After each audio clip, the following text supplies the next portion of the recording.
Hello, I'm Mario Toneguzzi, managing editor of Canada's podcast. Joining me today on Winnipeg's podcast is Mike Fata, who is, I guess you could call him a serial entrepreneur. Thanks for joining us today, Mike. Yeah, thanks for having me, Mara. Well, before we get into the being a serial entrepreneur out there, like, what did you want to do when you grew up? Like, what did you want to be? Not an entrepreneur, I would probably think. I just wanted to make money when I was young. I didn't quite understand that. I just, I grew up and we didn't have that much money, so I wanted to make some money of my own, and that started kind of, I guess, entrepreneurial in like the paper route way. But I did have a job for a number of years working construction before I got into entrepreneurship. So at that point, I was pretty sure I didn't want to have a shovel and a pickaxe in my hand for the rest of my life and do something else. Yeah. And how did that journey start to being an entrepreneur? My health changes. So I lost over 100 pounds when I was 18. I was 300 pounds, and one day said I'm sick and tired of that, and started a whole change in my lifestyle, which I lost over 100 pounds, and that got me interested in hemp seed because of the healthy fats and protein in hemp seed, and we started the business right after that, and that's what got me into entrepreneurship. So when did you, like, how old were you when you started that business? I was 21, and that was 1998, and yeah, so fresh. Again, I dropped out of high school when I was 14, and so I already had a good 6 or 7 years of working construction and working different jobs. Yeah. So maybe backtrack for a second, Mike, on that health journey. What triggered that? Like, was there something? I was literally sick and tired of being sick and tired. I At 300 or 320 pounds, I found myself just it was painful every day. My body was hurting. I was had numb hands and feet. I was getting all these signals of like how bad my diet and lifestyle really were. And I smoked cigarettes at that time, and I just felt crappy, and I didn't want to feel crappy anymore. And thankfully, my brother, who was older than me, was into fitness already himself, and helped me out from the weightlifting and going to the gym part of the lifestyle change. Yeah. But yeah, and I just after you start rolling and losing some weight and feeling better about yourself, it's easy to continue on and get kind of more and more interested in it. And so I just started now. 30 years later, this is my 30th anniversary of the start of Wow. my health journey, actually. What would you, in that vein, what advice would you give people who are on that, who want to start that journey, health journey, about what they should do and the mindset that they should have?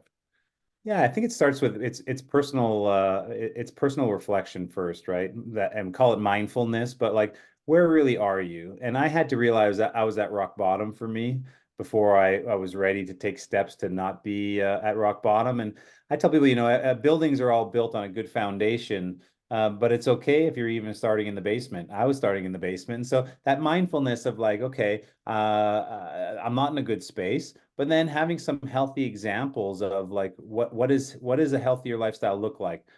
Give you an example. For me, it was instead of chocolate bars and sodas that I liked, I replaced that with a banana and a water. So I'd be out at somewhere 7-Eleven or whatever when I was in my early 20s, and I would grab a banana and water, and I programmed my mind after a number of months that I enjoyed the banana and the water break. It was great. And so I think you need to take assessment where you are, look at a good example of what does good look like, and then plan your steps to get there. But we control most of our health by what we put in our mouth.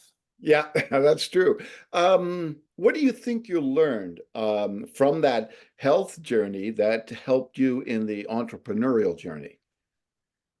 The biggest thing I learned is that I could be my best self. I could educate myself on what healthy practices were, sleeping good, working out, eating good, meditation, and other health exercises to be my best self.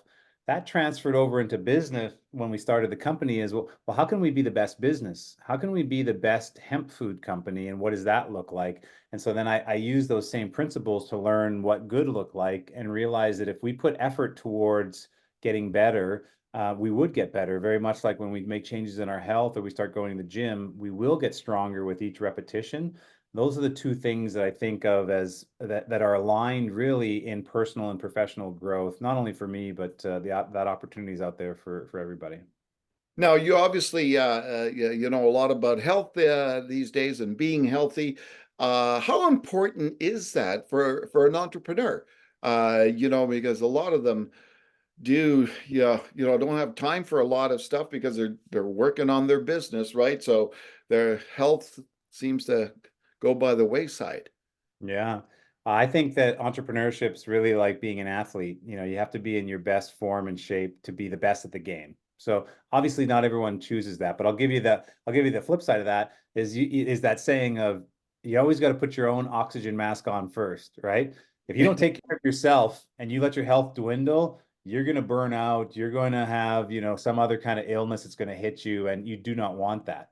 On the Yeah, flip side, if you're an entrepreneur, you want to be you want to be successful. The best way to be successful is train at, like an athlete and get prepared to be good in business. Your mind will be sharper. You'll be able to work, you know, more efficiently in deep work and in flow state, maybe even longer hours of the day or weekends if your business is calling for that time because you're trained and you're physically healthy. So I don't see it as a don't have time for it.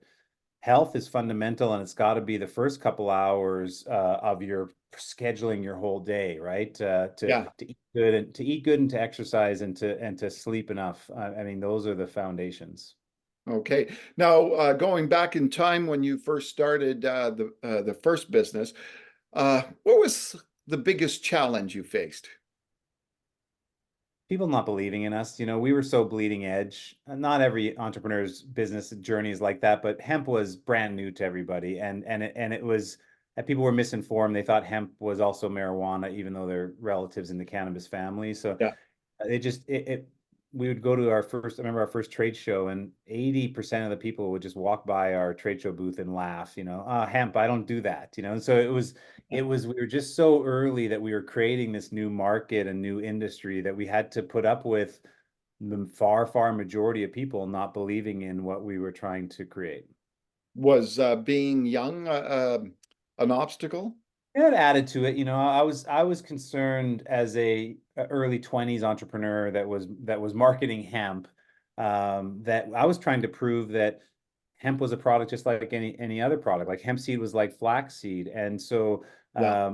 I had to show up as my best self, but I had to learn the hard way, like to be authentically me, because you know, I when I first started showing up to some of the first trade shows and business meetings, I wore a suit because I thought you know, as someone in business that you're supposed to dress in business. Well, obviously, you know, that's people have said to me literally, well, Mike, you're the hemp guy. What are you wearing a suit for? And I was like, oh, that's a realization. And when we changed the dress code of the business to be more, and myself even personally, more like sport casual, which was we're in the health food business, our athletes and stuff dressed like that, so it was fitting. But I learned a lot about you know, presentation and form to for people to take us seriously, which I think it is more important for the younger you are as an entrepreneur.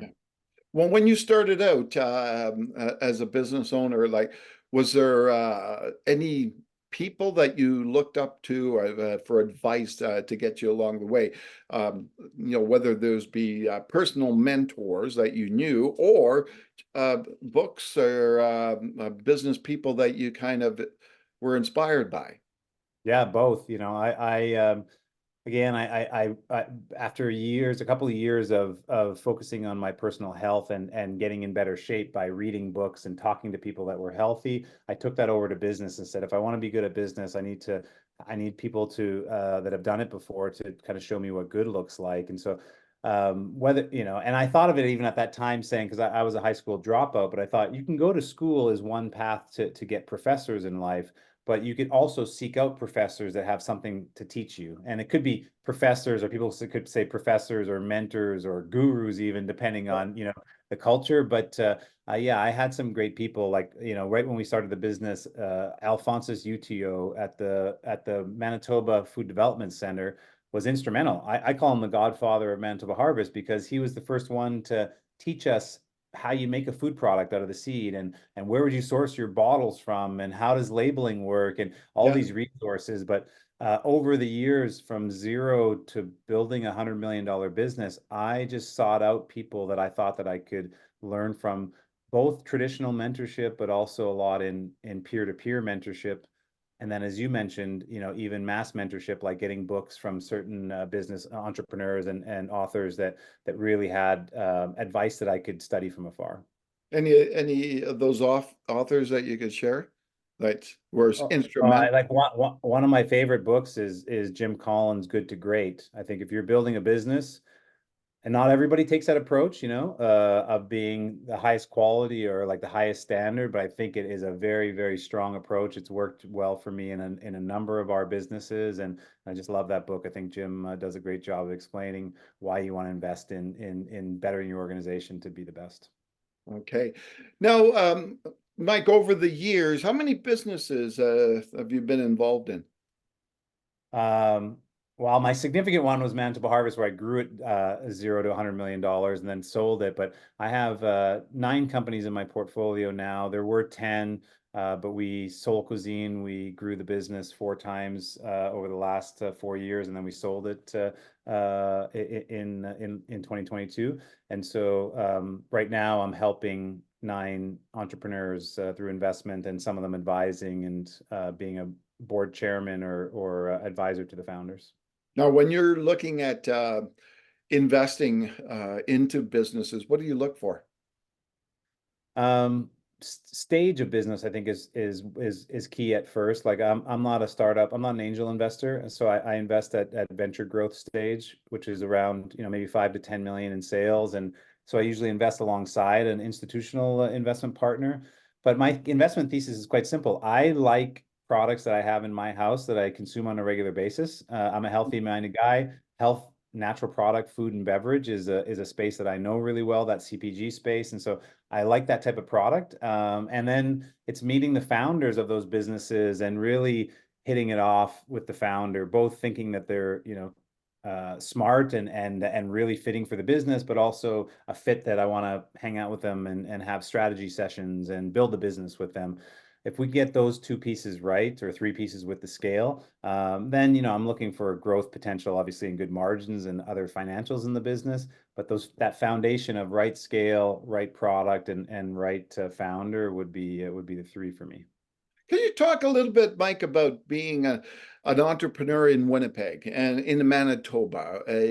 What's that like, and what's the business environment in that city, in that province? Yeah, I think hey, it depends on what kind of product you're producing, if you're going to be producing a product.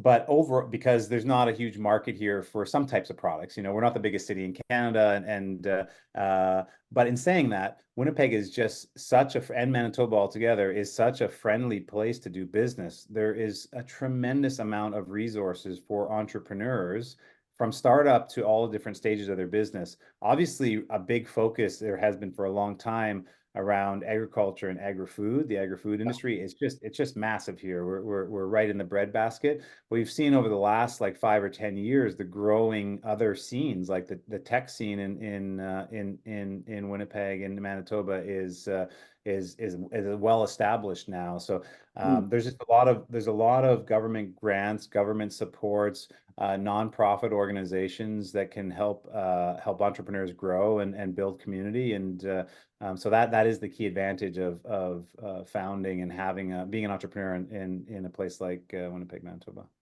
Okay, now, how old are you, by the way? I'm turning 48 this year. Okay, so quite young in the journey. What are your thoughts and plans for the future, and what you want to do? As over the last 5 years since we sold Manitoba Harvest, and I've been setting myself up as a investor, board chairman, advisor. I'm also, and then my mentorship, which I'm an author, creating a community, a social following, and spreading the entrepreneurship message. I feel like what I've developed over the last 5 years, I'm really enjoying it, and hopefully I could be doing this same thing, for the next 40 or 50 years of Yeah. my life. And because I really do. I don't know if I'm fit to operate a business myself, but I really do love helping entrepreneurs grow businesses and be part of the strategy and team building, and especially if it has something to do with making this world a healthier place. Yeah. Now, when you look at the environment out there currently, a lot of challenges, with the economy and costs and inflation, et cetera, et cetera. Um, what does it take for an entrepreneur these days to be successful? Yeah, a great question. I think as a 25-year entrepreneur that's been through, we started the business in the 1998 recession, and then we went through, 2008, 2009, 2010. So now I could say I've seen the cycle a couple times, Yeah. but these times, you need to be more strategic than ever. So your question on what does an entrepreneur need to really have? You need to have a clear strategy for your business. And you need to have the governance for your business to be able to affect that strategy. So, when you're a small business and you're a startup, that's called working on your business instead of just working in your business. But that's the most critical thing that you need because, you learn insights in your business every day operating, and a lot of entrepreneurs, especially smaller ones or that are a single team or a very small team, don't realize how important it is to have an annual plan and a strategic plan and budget, review that quarterly and like really calendar that time, take that down into monthly financial review meetings and then even weekly meetings to look at your KPIs. Like that is just as important or more important than going out there and performing, sales and marketing and operations activities in the business. Hmm. Now, Mike, you mentioned you're an author, and I see your hat grow, and Yeah. the book you've written. I'm just looking at here: 12 Unconventional Lessons for Becoming an Unstoppable Entrepreneur. There you go. Yeah, yeah, I'm marketing. I'm Yeah. marketing. Yeah. So, without giving away all 12, what are some of the key points that you're making in this book? Yeah, and we've talked through some pieces of it today, Maria, but I'd say obviously I go a lot deeper and because the book is my longest form that I've been able to share. But it's Yeah. it's it's how you become your best self, personally, so that you're really prepared for, whether you're embarking on entrepreneurship or you've been a longstanding entrepreneur and you realize that you have to be your best self to affect the best in your business. Talk about what kind of business you could be getting into, how following your passion, and this is a confusing one for some, say how do you find your passion? I can unpack that, but following your passion and doing something that you're passionate about, which people say, well, how do you follow your passion? I say simply, what are things you like to do? Yeah. If you can align things that you like to do with what the world needs, then there's an opportunity to have a business out of it, right? And that could be a lot of that covers the whole playing field. So I think that's just a strong approach into business. And then when you have that strong why, it's how do you create community around your business in a number of different ways that help you become a more successful entrepreneur because people are rallying for you. How do you use mentorship in the forums to grow your business? So, I kind of walk through the all the ways that I was successful as an entrepreneur over 20 years, from Yeah. start to the business all the way to exit. Share some stories about that, but really share my strategy and tactics for how people can think about things, and it is unconventional. It's not what you're probably going to learn in a university MBA class. It's coming from my perspective, but it's been well received. It's a bestseller, and it's been helpful to a number of entrepreneurs already. And I just keep on wanting to get the word out there for more to experience it. Yeah. Yeah. So, when you look at, say, the personality of a person, what does it take, for a person to be a successful entrepreneur?